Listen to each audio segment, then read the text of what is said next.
Hi, I'm Matt Patterson, Enterprise Reporter with the Oklahoman, and I'm joined by Candace Reynolds and Erica Buckwalter from the Oklahoma City Zoo. How are you guys doing today? Well, doing well. Thanks for having us. Tell what's going on at the zoo. You guys have some events coming up. I know one of them is kind of a unique photography event. Can you talk a little bit about that? We do. We have Calling All Shutterbugs come out to the zoo. Just gonna throw that out there. That's awesome. Thank you. Appreciate that. So yes, this Saturday we have an event with Bedford Camera and Video, who are local. They have a local Oklahoma City store. Great guys. They're going to come out and they're setting up a Borrow a Camera Lens Day. So Nikon is helping to sponsor this, and all you need is your driver's license. It's open to anybody, and you can come and borrow a lens. And these are like big daddy lenses, like you know your photography team here at the Oklahoman uses. And then you get to go around and enjoy the beauty and the nature of the zoo, test out the lens, get some great pictures, and just see, get a feel for it. It's a great place to shoot pictures. I know it really is. Like Jillian Lang, who provides a lot of your photos that you guys send out to the media and stuff. She's always got great shots. She does. We have a lot of super photography fans, if that's what we call them, that help with zoo pictures. And yeah, I mean, if you love nature and the animals, and it's a great place. It's a great place to test out your, try out your cameras, do different settings and different things. And this event has really grown, and we're really happy to be partnering with Bedford. It's a lot of fun. Is this the first? It's not the first time. It's not the first year. This is it's our second year. Okay. Last year was the first, and so we've had people calling and asking, and they've been waiting for the Bedford Day, and it's 10 to 2 this Saturday, and they will be set up in the plaza. So you've got a good 4-hour window. Yeah, you got a great 4-hour window. I think they have some free swag to give away.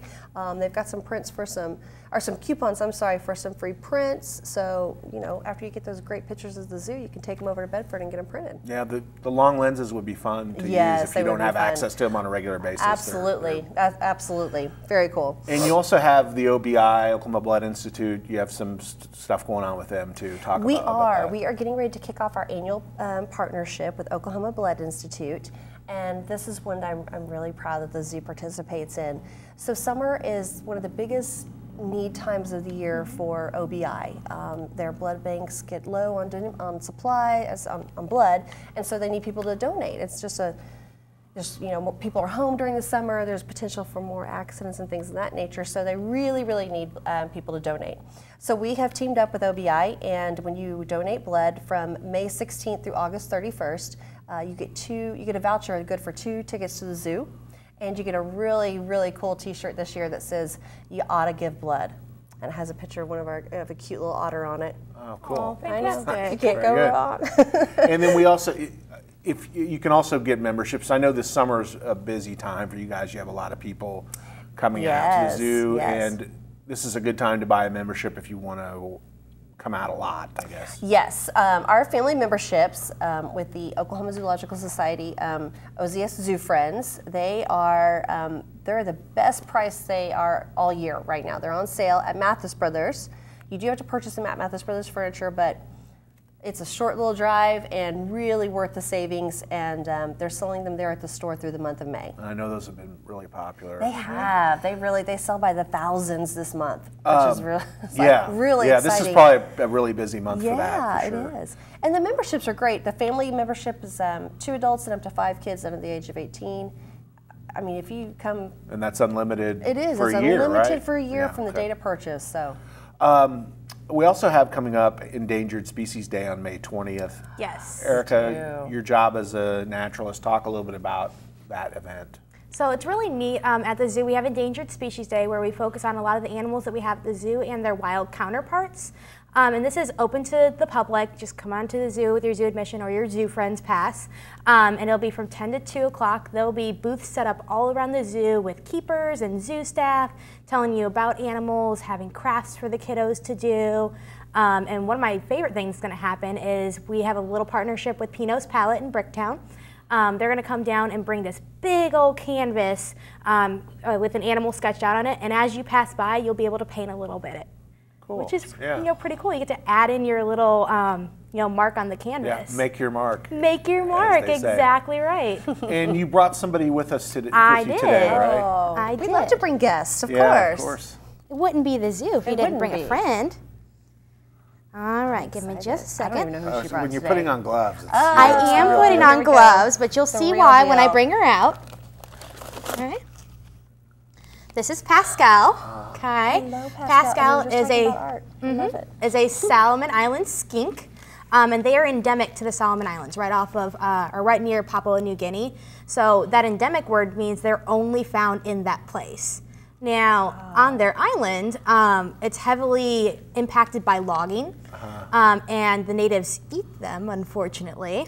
And then people, will poach them for the pet trade. So those buzzwords that I use, like poaching and habitat loss, deforestation, that's all about, what our Endangered Species Day is about, making the public a little bit more aware of what's happening to the animals out there in the wild and the things they can do to help. So somebody could, theoretically, sometimes people buy them for pets and they're imported, and that's not obviously what people, the ideal situation. She has a really, high maintenance, high care that she needs to have. She's not just like a simple lizard.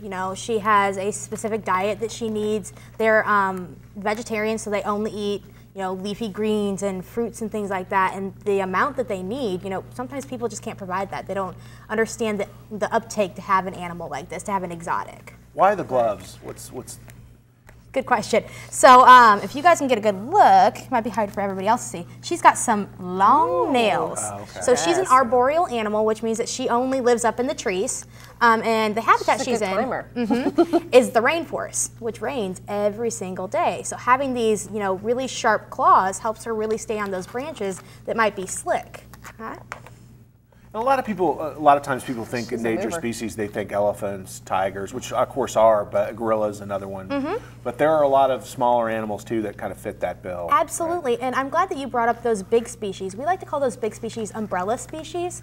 So when people start to care about elephants and their habitat and tigers and their habitat, and they start to care about them, want to save them in the wild, they're also going to save all the little species that live there. So in the same habitat that you have, Sumatran tigers, you've got orangutans, you've got all kinds of birds, you have plant species and amphibians. So save those big animals, and you're going to take care of a lot of little ones that you have too. Absolutely. Right. Sumatras are like kind of a hotbed right now for Correct. species that are threatened. There's a number of them that Absolutely. reside They're impacted by that deforestation. There's palm oil plantations there. The habitat is excellent for those things, but it's really bad for the animals there. They kind of go through and do the slash and burns, kind of like the doom and gloom concept. But people and companies are figuring out that, hey, I can do palm oil in a sustainable way that doesn't impact the animals as much. So companies are starting to make a smart choice in how they get that palm oil for their food, and it's surprisingly in like everything. Yeah, like your toothpaste and your Oreos. It is. It really is. I know when you guys have the Haunt the Zoo event, there is an effort to make even down to the candy that's handed out that is palm oil free. We strive to buy a palm oil free product or purchase from a company that is working towards being a sustainable, working with a sustainable product like sustainable palm oil. Okay. Candace Reynolds, Erica Buckwalter, and Pascal. And Pascal. Thanks for joining us today. We appreciate it. Of course. Thank you for having us.